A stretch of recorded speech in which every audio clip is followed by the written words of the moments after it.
When we think of World War II, we imagine Britain standing firm, victorious. The last great empire standing against Nazi Germany, the iconic image of Churchill rallying the nation, the Battle of Britain, the D-Day landings, these all reinforce a narrative of ultimate triumph. But while Britain won the war militarily, the war marked the beginning of a slow, irreversible decline.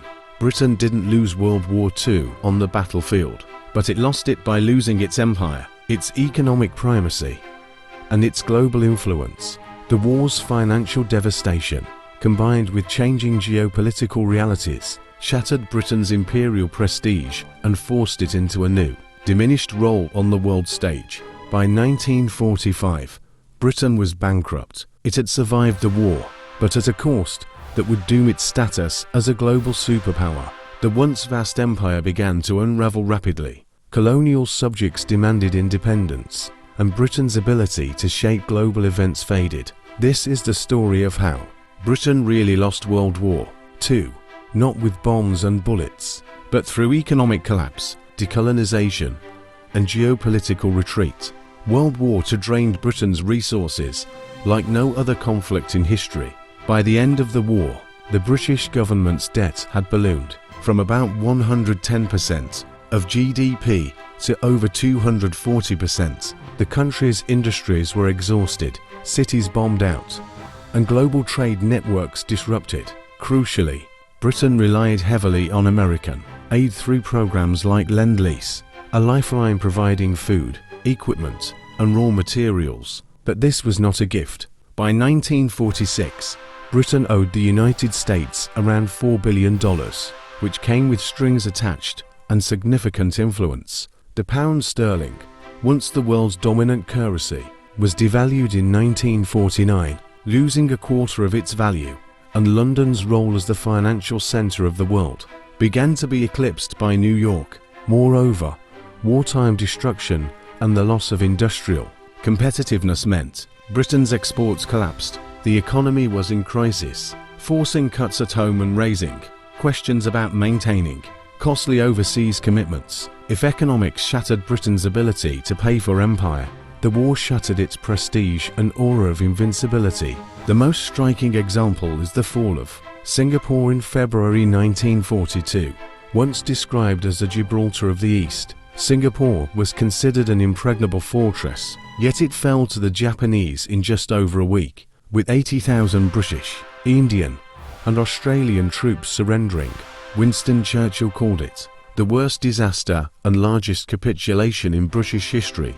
This defeat shocked the world and colonial subjects alike, shaking faith in British military superiority. The empire's racial hierarchies, the white man's burden, were undermined as colonial soldiers fought bravely for Britain but witnessed its failure firsthand. Across Africa, Asia, and the Caribbean, nationalist movements grew stronger during and after the war. Troops returned home, inspired by ideas of freedom and self-determination, and colonial subjects demanded the rights they had been promised. The war also sparked a powerful ideological shift. The Atlantic Charter of 1941, agreed between Churchill and Roosevelt, declared support for self-determination and equal rights. While Churchill hoped to keep these principles vague to protect empire, the Charter became a beacon for anti-colonial movements. The founding of the United Nations after the war further cemented principles against colonialism and racial discrimination. Britain found itself increasingly isolated, defending its colonial holdings in this new global moral framework. Back home, the British public's appetite for empire waned. Years of war weariness and the need for social reform shifted attention towards building a welfare state, establishing the NHS, and improving domestic conditions. Between 1947 and the 1960s, the British Empire rapidly fragmented. Karma, the jewel in the crown, India, gained independence in 1947 after a prolonged struggle marked by partition and violence. This was followed by independence movements in Palestine, Ghana, Kenya, Malaya, and elsewhere. The Mau Mau uprising in Kenya in the 1950s revealed the limits of British power and willingness to use force. international criticism and domestic pressures made maintaining the empire untenable. Karma.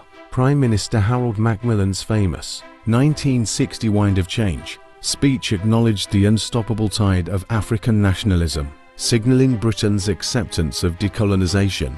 By the mid-1960s, Britain withdrew its military east of Suez, closing bases in Aden, Singapore, and Malaysia, marking a symbolic end to Britain as a global imperial power. If any event symbolized Britain's decline, it was the 1956 Suez Crisis, when Egyptian President Gamal Abdel Nasser nationalized the Suez Canal, vital for global shipping and British access to oil.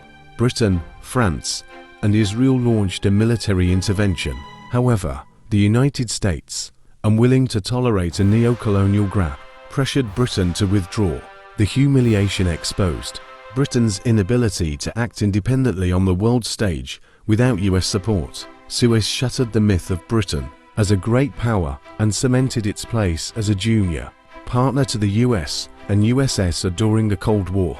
The post-war years also revealed deeper structural weaknesses in the British economy. Britain struggled to modernize industry, lagging behind the USA and West Germany. Its outdated infrastructure, poor investment in technology, and managerial inefficiencies stunted growth. The financial sector shifted to New York, and sterling's role as a reserve currency diminished. Domestically, Britain's focus shifted towards rebuilding the welfare state and improving living standards, rather than maintaining overseas commitments. While the empire dissolved, Britain fostered a new relationship with former colonies through the Commonwealth, a voluntary association symbolizing shared history and cultural ties. The post-war Labour government built the welfare state, created the NHS, and prioritized social reform, marking a shift in national identity from imperial power to modern social democracy.